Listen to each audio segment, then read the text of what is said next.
उत्तरेकडील राज्यांमध्ये पावसानं अक्षरशः हाहाकार माजवलाय। देहरादूनच्या सहस्त्रधारा मुसळधार पाऊस झालेला आहे आणि तपकेश्वर मंदिर जलमय झालंय। तामसा नदीला आलेल्या पुरामध्ये 2 जण वाहून गेलेत। वाहनं आणि दुकानांचं या सगळ्यामध्ये मोठं नुकसान झालेलं आहे। जम्मू काश्मीरच्या राजौरीमध्ये भूस्खलनाच्या घटना घडल्यात आणि त्यामुळे कोटरांका खवास मार्ग ठप्प झालेला आहे। हिमाचल प्रदेशमधील अनेक रस्त्यांवर वाहतूक ठप्प आहे।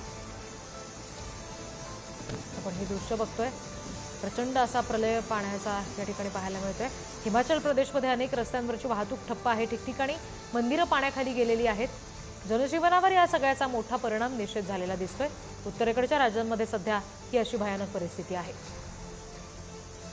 देहरादूनच्या सहस्त्रधारामध्ये मुसळधार पाऊस कोसळलेला आहे। तामसा नदीला देखील पूर आला, ज्याच्यामध्ये दुर्दैवानं 2 जण वाहून गेल्याचं कळतंय। तर तिकडे राजौरीमध्ये भूस्खलनाच्या घटनेमुळे कोटरांका खवास मार्ग ठप्प झालेला आहे।